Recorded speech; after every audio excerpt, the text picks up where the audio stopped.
Hey guys, on today's show, more finding out for our little leftist friends as they gleefully celebrate the murder of Charlie Kirk, and some very interesting ties that have now come to light that the Democrat Socialists of America might be in a bit of trouble if they've helped out one Tyler Robinson and his transgender little friend Lance Twiggs. We're going to talk about that. Also, just a reminder of how Democrats have treated Republicans and GOP in years past and the gaslighting that they're now attempting to do. So that's going to be fun. And then we're going to discuss how Kash Patel just completely opened up a can of all the whoop in the ass in the Senate on Tuesday. And finally, Jasmine Crockett, aka Representative Ratchet. I got my eyes on you, girl. So stick around for all that today on the Angela Box Show. Hello, my name is Angela Box. So you're talking my name.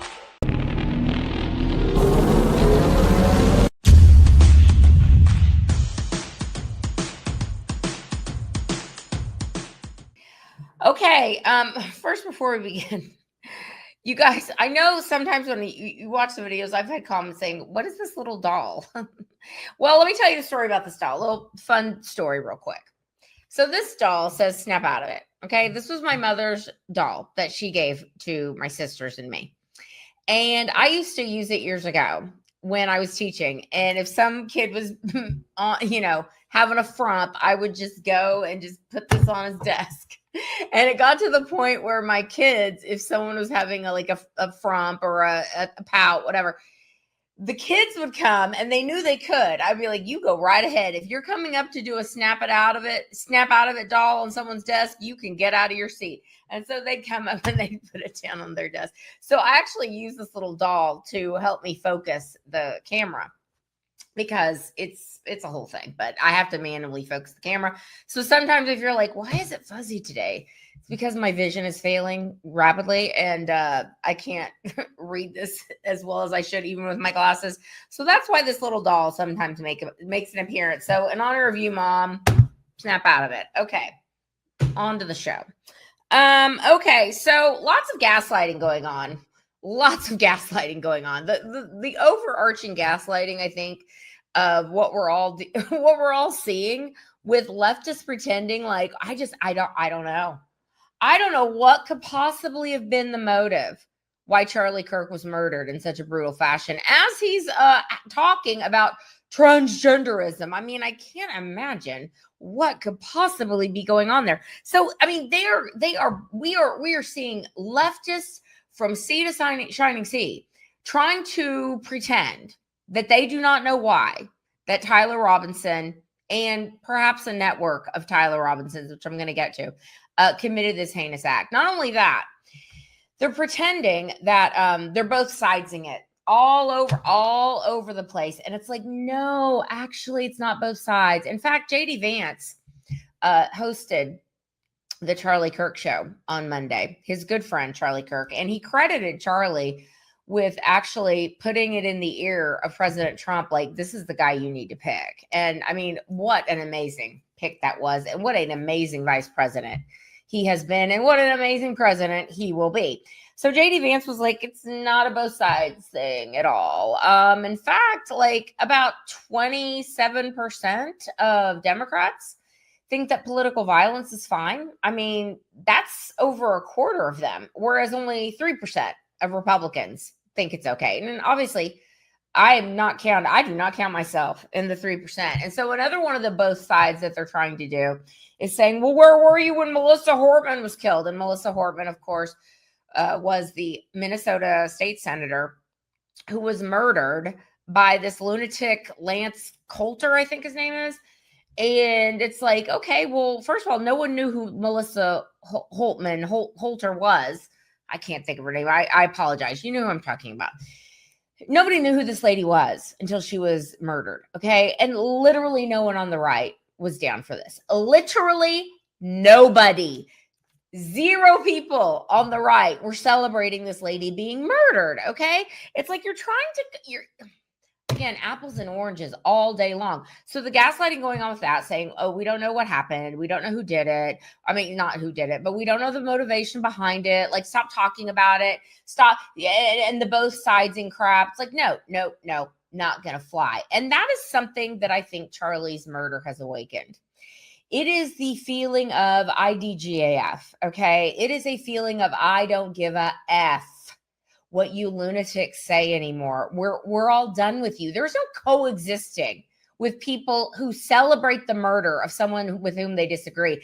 And now they're all crying because, they're all big and bad out on social media when Charlie Kirk gets murdered. And they're like, yes, queen. Oh, Charlie Kirk got shot. Isn't it great?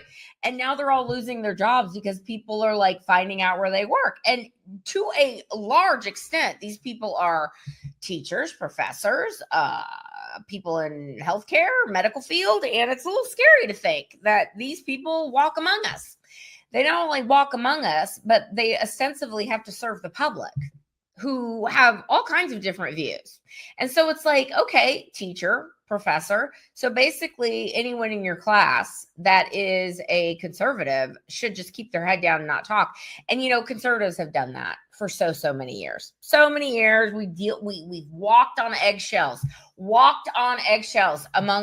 with these freaks. And you know what, again, we're all done with that. So it's like, you want to talk about someone who literally was just trying to debate you lunatics and losing his life over it. And then you're crying to us all about how you celebrated his murder and was like, who's next? And then you want to cry about losing your job for words. It's like, no, it wasn't words. Okay. You are literally showing the poison that runs through your veins. Okay. And people who are normal are not down for that. And people who are normal are real excited that you're all losing your job. So cry more. Okay, now here's where it gets interesting. So remember how when Joe Biden was president, allegedly, and he was he had his FBI and his CIA trying to out conservatives in different parts of the government or parts of the military. And again, they're not and literally dox them and try and make their lives a living hell. Like, that was happening all over the place. Like I just said, conservatives for like 20 years have had to keep our mouths shut at work, at school, among friends. If you got one idiot leftist friend in your friend group, everyone else has to shut up for fear of setting off a 5-alarm fire with said leftist. And this is why I don't really have Democrat friends, because I don't have time for this. Like, basically, if you have pronouns in your bio or if you have pronouns in your email signature, like, we ain't going to be friends. Okay. So keep it moving, sister. Anyway, my point is this: conservatives have had to stay very quiet for a very long time because the left has no problem with outing us and trying to pretend like the things we say and believe are fascist and evil and all the things they have told us for these many decades and these many years, especially for the last 10 years. And it's funny that the Smith-Mudd Act people are talking about a lot. The Smith-Mudd Act is essentially an anti-propaganda bill that was passed a long time ago that basically said that our media, if they are contracted to go overseas and spread American messaging, okay, that they cannot come back here and put out essentially propaganda. Okay. Well, in 2013, a rhino decided we need to get rid of that. The media should be able to just propagandize us all day long. And Barack Obama's like, I'm here for that. Let me sign that into law. And so for the past 10 years, 12 years, it is just ratcheted up where we now have media, again, not only gaslighting the American people as to why Charlie was murdered, or we don't know why. Well, you guys, he was murdered because of his words. He was murdered because he was a hateful bigot. I mean, they're still running with it. Not only that, but they're able to actively lie. They're actively lying about who Tyler Robinson is, who Lance Twiggs is, his little boyfriend that likes to dress up in furry costumes, his little transgender freak friend. They're lying. to the American people by saying, well, maybe he was on the right. I mean, it's possible, right? I mean, no, it's not possible. And so they're lying to the people who lap it up like it was just water in a dog's bowl for these people. Because guess what? The media knows. The media knows with whom they are dealing. They are dealing with the most useful of useful idiots. And Stalin didn't call them useful idiots for nothing. Okay. So that is what we're dealing with here. And so the Smith-Mudd Act needs to be put back into place, where if the media is actively promoting propaganda that is not true, calling us all fascists, calling us all, threats to democracy and Hitler and Nazis. And then they wonder, I just don't understand why somebody came and shot Charlie Kirk, the most one, if not the most prominent young people who are espousing conservative values today. I don't know how that could possibly happen. So media, you're cooked. Okay. You're cooked. You created this along with Democrats, and we're all done here. So on that note, I believe that some RICO charges perhaps are getting ready to be leveled against Democrat Socialists of America. Democrat Socialists of America, who are funded by Open Society Foundation, Ford Foundation, all these other left-wing groups that fund these lunatics, okay? There has now been evidence put out there, and this is going all over on social media. This is coming from Newsmax. A paid assassin, ? By the Democrat Socialists of America, DSA, linked to AOC and Mamdani. Yes, let me say that again. Linked to AOC and Mamdani. Okay, so basically, here's what's going on here. I'm gonna put this screenshot of the story up as I read, so you can follow along. Here we go. Here. In a bombshell development that has rocked the political landscape, federal investigators have uncovered financial transactions linking Tyler Robinson, the confessed assassin of Charlie Kirk, and the Democrat Socialists of America, which he was a part of. According to sources familiar with the ongoing probe, you guys, y'all, let me just a quick aside. I feel like the lid is about to blow on all of these people. And I feel like there are several RICO cases being built here because this is organized crime.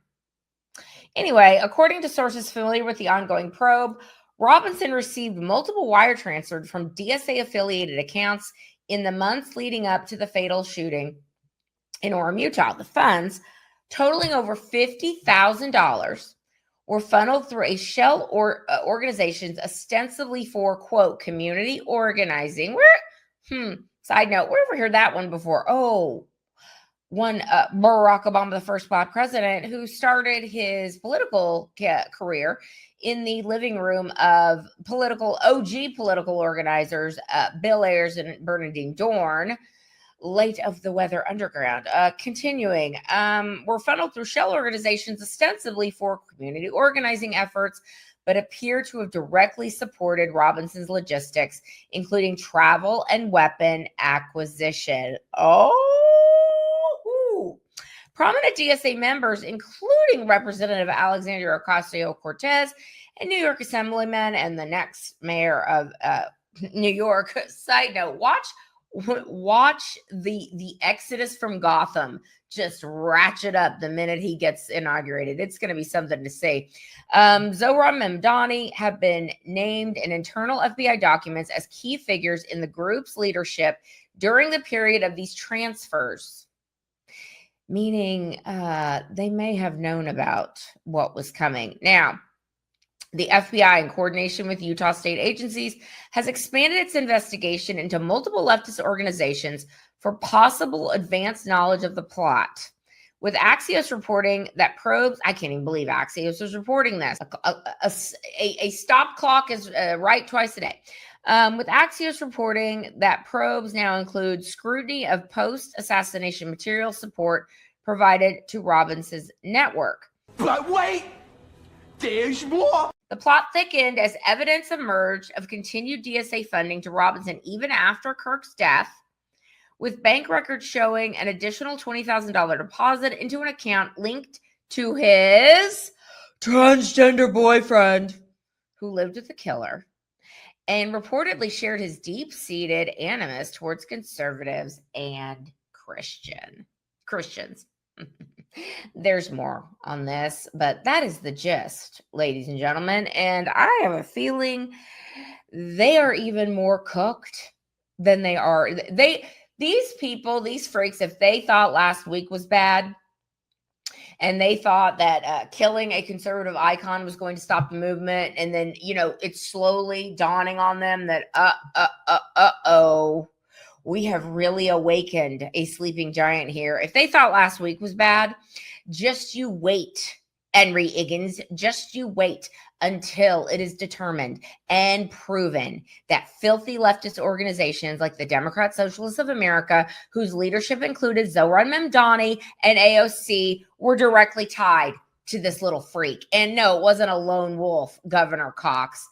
Speaking of Governor Cox, this guy, this effing guy, man, I did not know anything about Charlie Cox, the governor of Utah, who basically grandstanded last week when they caught Tyler Robinson and had like a 10-minute speech about, it's like, we all just work together so hard for this. It's like, well, this is the governor. Again, this is Utah. Like, what the actual F is going on in Utah? Okay. This guy was the one that was like pandering to the tranny lobby a few years ago, who Charlie Kirk directly called out and said, expel this guy from the Republican Party because he is basically coddling transgender activists and allowing men to play on women's sports. F this guy. Anyway, so it is going to be quite interesting how this continues on. And I think that, again, last week was terrible. This week's like hold my beer. And by terrible, I mean for these leftists, because we are finding out who all of you truly are. And it is chef's kiss. So keep naming them, shaming them, and firing them, internet. Do your worst to these people, because they have literally kicked the hornet's nest one too many times. And you simpering leftist fools who thought you could get away with this because you've been getting away with it for these many years, and you thought that the American people were on your side. Spoiler alert, we're not. We're not on your side. And the more you behave like buffoons and animals, the more people you're losing. But by all means, keep it up. Keep it up. And if you lose your job because you celebrated the political assassination of someone you disagree with, like, you're a piece of shit. Okay? You're a piece of shit. And that is up to your employer as to what they want to do with you. But you're effing around and you're finding out, I suppose. And I think it's great. Okay. And on that note, I just want to end this segment with a supercut, really, that's been making the rounds of Democrats calling us all fascists and Nazis. And, whatever needs to be done, wink, wink, to get rid of us, let's do it. So Democrats, media, you're the domestic terrorists, and we're not sitting back for it anymore. So roll that clip. Let me ask you tonight, do you think Donald Trump is a fascist? Yes, I do. This is what kicking the shit out of fascism looks like. Try to prevent the spread of the lawlessness and the fascist chaos that's been unleashed against us. So when we say Donald Trump is a fascist, fascism, a huge component of fascism, is uniting racism, bigotry, a form of racist nationalism. We are now living in a fascist dictatorship. And we are worried about potential rise of fascism in this country. We're worried about our democracy falling to an authoritarian and potentially fascist form of government. Not only to roll over to Donald Trump's will, but to roll over our democracy and allow him to take over this country as a fascist dictator. When fascism isn't just coming, it's already here. The former chairman of the Joint Chiefs of Staff, Mark Milley, said, "No one has ever been more dangerous to this country than Donald Trump, and he is a fascist to his core." Okay, and on Tuesday, you guys, our amazing FBI Director, Kash Patel. Kash Patel was basically giving a what's the word I'm looking for? He was basically giving a progress report on what the FBI has been up to. And he was reading so fast in his opening statement, so fast that he was like the things that the FBI has done have been remarkable. And he pointed out the lack of attention that certain things were paid attention to in the Biden administration, naming the loss of children, that the Biden administration is like, I don't know what happened. There's like 450,000 missing kids. Whoopsie. I don't know how that could possibly have happened. Oh, could it have happened because you opened the border and allowed traffickers, child traffickers and sex traffickers to like flood the zone with little kids? I mean, I don't know, possibly. Anyway, Kash Patel's like, you basically, the Biden administration were all garbage humans, and here's how we're fixing it. Talking about the lowering of crime in these deep blue cities because the FBI is actually allowed to do their jobs, and how he's sending cops out on the streets to clean up this mess. And it's great. It's wonderful. But of course, Democrats got to show that ass, and Democrats showed the ass in major, major ways. I'm going to show you 3 clips here. 3 clips back to back, okay? The first one you're going to see is Adam Schiff. Adam Schiff, who was out on Twitter once again, standing for terrorists. He said on Tuesday, he said, he had a little TikTok he did. He said, oh my God, you guys, the Trump administration just shot out another boat out of the water. And this effing retard, no, he's not retarded. He knows his listeners are retarded. He knows the people that follow him are retarded. And so he said, he failed to mention that the boat that was shot out of the water was a narco-terrorist boat. Again, Democrat Party riding and dying for terrorists since 1861. So Adam Schiff got his ass handed to him by Kash Patel. So let's watch that video. So you probably saw that the president has blown another ship out of the water, again claiming that these were narco-terrorists and somehow that he has the authority to do this. He does not.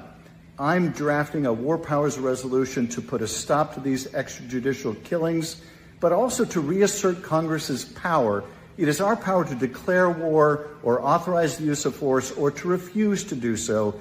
And these lawless killings are just putting us at risk, because it means other countries now may decide to blow an American ship out of the water and claim that it was engaged in drug trafficking. You can imagine what our response to that would be.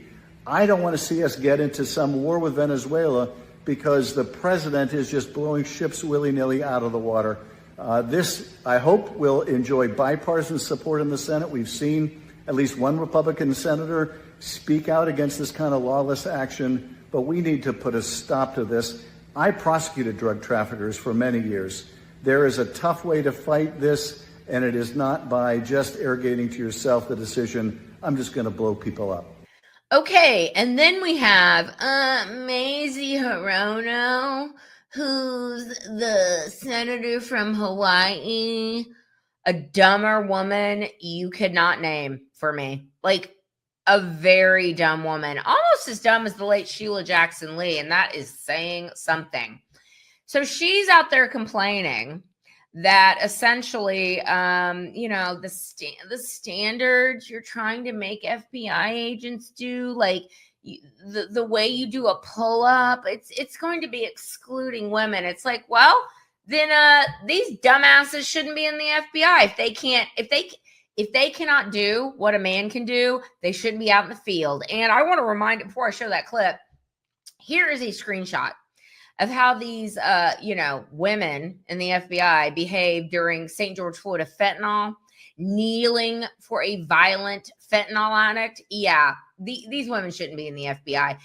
And they're complaining about, the pull-ups that they have to do is just so much. It's like, well, it's going to keep those weaklings out. And it's also low-key going to keep the pronoun people out, because the pronoun people, we know those noodle-armed little pussies ain't going to be doing no pull-ups. So win and win. So roll that clip. Move on to my... you've been asked some questions about changes to your hiring standard, and including college degrees and possibly the age. But, one question I had is that you are now requiring applicants to be able to do a certain kind of pull-ups, which a lot of women cannot because of physiological differences. Are you requiring these kinds of pull-ups? We are requiring a physical program at BFTC at Quantico because FBI agents carrying guns in the field have to chase down bad guys and do really hard work. The physical fitness standards of those agents are you requiring these kinds of pull-ups? We are requiring everybody to pass the 1811 standards at BFTC. If you want to chase down a bad guy and put him in handcuffs, you better be able to do a pull-up. The reason I ask is that there are concerns about whether or not being able to do these kinds of harsh pull-ups is really required of FBI agents.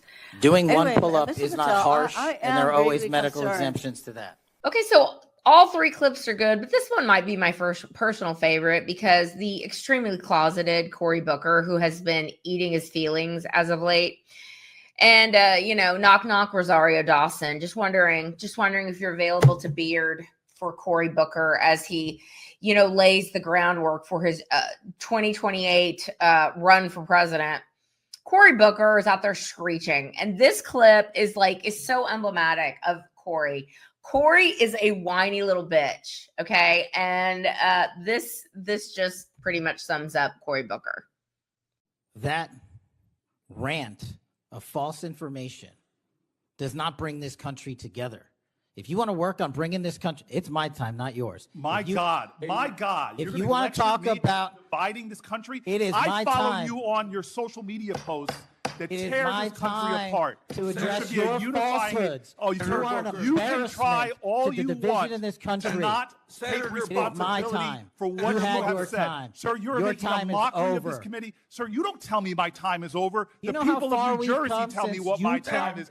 You can't lecture me. You can tell me my time's over. You may be the charge of the I'm not going anywhere. but I am not afraid of you. Mr. Chairman. Not afraid of you. Mr. Chairman, point of order. Senator Booker, I announced at the beginning of this meeting that this back and forth talking over each other doesn't work. And I said if that happened, I asked Patel not to respond, and I was going to give him some time after the senator's time was up to respond. And he has the privilege to do that uninterrupted. Okay, so essentially, what have we learned today? We have learned that the Democrats, you should watch this entire Senate hearing because what we've learned is the Democrats are hyper-focused on Epstein when they didn't care about it for 10 years. Oh, again, Epstein, who? What are you saying? Because they think they're going to get Trump in this, and they're not. And Kash is like, listen, we'll release whatever is credible and whatever has been vetted, and you'll get all that. And also, we've already released 33,000 documents to you, whereas Joe Biden in his 4 years released 1,300 or 3,000 in all 4 years. Stupid. These people are just, they're all showing the ass and they're all hanging themselves. And, there's a part of me that is frustrated by this, that they continue to lie and they continue to gaslight and they continue to cherry pick things just like these idiot leftists are doing when it comes to cherry picking what Charlie Kirk said. And even if you don't agree with everything Charlie Kirk said, which I didn't agree with everything Charlie Kirk said, but I'm not sitting here saying he should have been murdered over it like you freaks are low-key doing and actually doing. So, cherry picking different things because that the people who follow you are literal tards. Okay. So on the one hand, it makes me so angry. It makes my blood boil because Kash doesn't have time to swat down every single stupid thing you're saying that is provably false. But at the same time, I'm like, keep showing that ass. Keep showing that ass because it is red pilling so many people, which of course I'm here for. Okay, and finally, Representative Ratchet has been in the news a lot. Jasmine Crockett, man, she has a great opponent in the name of Sheldon Daniels, who you will be hearing from on my show. I'm very excited to talk to him because I actually think he has a shot because he is reading this heifer every single day when he is on the campaign trail, exposing who Jasmine Crockett really is. Now, Clay Travis had a nice little comparison of Jasmine when she was in the Texas House versus ghetto fabulous Jasmine now. So I'm going to roll that clip. You look at this from Congresswoman Jasmine Crockett and what she says about her fiery rhetoric against the other side of the aisle. This is what she first says. Let's watch. Me disagreeing with you, me calling you, a wannabe Hitler, all those things are like not necessarily saying go out and hurt somebody. Don't get mad that I speak the truth and I speak facts, but I literally have never said anything to invoke violence. And I challenge somebody to go and find a clip of a Democrat invoking violence. I'm glad she gave us a challenge. There are plenty of things that she's been saying. When you call somebody Hitler, you are calling for violence. Did you see what that monster did? Watch this. It's Ted Cruz. I mean, this dude has to be knocked over the head, hard, right? We have a Timu Hitler in the White House right now that thinks that he is going to become the dictator of the United States. This ridiculous tyrant is trying to do everything that he can to break our democracy. Kind of like, the orange orangutan, the Timu Hitler. I mean, I've heard it before. It's why there are instructions on a shampoo bottle is because of that woman. But that's evil. That's beyond stupid. Okay, Jasmine Crockett is ratchet, and that's why I call her Representative Ratchet, because here's how cynical this heifer is. She thinks that in order to, gain cred within the Democrat Party, she has to be as ghetto fabulous as humanly possible. And it's gotten her far. It's gotten her far. First of all, it's good to see you in the new year. No one could have told me that when I went down to Austin, now it looks like a little bit over a year ago, that I would be running for Congress. Baby, because these people, they are crazy, because they always talk about how Christian they is. Yeah, I don't know how many of them on that side are getting divorced because they getting caught up sleeping with their co-workers, staffers, interns, all the things. Yeah, you ain't got to believe me. Just go Google. You'll find some of it. I'm telling you, and the wives is being messy and petty. They putting it in. I mean, it's gotten her so far that I've said, AOC is basically trying to get rid of this heifer by any means necessary. She's donated to Sheldon Daniels' campaign using a shell name. She has. Please stop it. But Jasmine Crockett is not only ghetto fabulous now with her 14-inch eyelashes and rolling her neck, but she also was on MSNBC the other day. And again, just putting kerosene on the fire. You ratchet old hoe, Jasmine Crockett, putting kerosene on the fire after Charlie Kirk died. But this is a war. This isn't a battle. And we absolutely will win this war. It is a war. It is indeed a war. And I have to say, they have won some battles, Jasmine, but we have to keep our eye on the war, and everybody needs to pick up a weapon and get involved, because this is for the safety and lasting of the country. I'm actually, it's again, I'm glad. I'm glad that the scales are being removed from people's eyes, because this is how the Democrats have been behaving for a very, very long time. And it's listen, we're all done. We're all done with a party that has no ideas whatsoever. A party that basically excuses political assassinations because you don't like words. Okay. So yeah, we are at war with you. We are at war with people who don't know what a woman is. We are at war with people who think that they can control the weather just by, lowering their carbon footprint, but at the same time taking private jets everywhere. We are at war with people who think we should just open up the border and let every single person from every third world country in to completely ruin our country. We're at war with you, damn straight. And on that note, I would like to close this video with one Andrew Breitbart, the legend. Andrew Breitbart, who, when I heard, this is another person that when I heard he was killed, I was like, I'm sure not killed.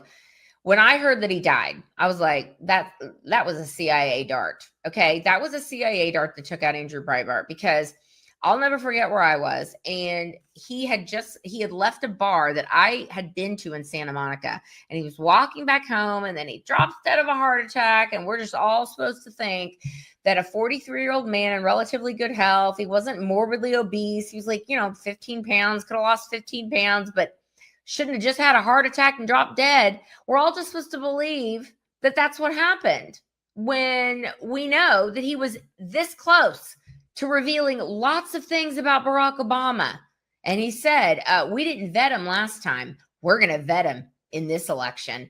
So Andrew Breitbart laid the groundwork for our Charlie Kirks, for all the conservatives, the people who, you know, grew up on Rush Limbaugh and who are sick to death of these literal freaks. We're not here to be nice to you. We're not here to placate you. We're going to defeat you, and we're going to defeat you in the arena of ideas. So that is where I'm going to leave this video, with the Andrew Breitbart video for your viewing pleasure. But until next time, like, subscribe, comment, do all the things, and I'll see you in the next video. Thy will be done. Bye. All the people that have gone out there against the mainstream media and said, you're going to call us racist, you're going to call us potential Timothy McVeighs, fuck you.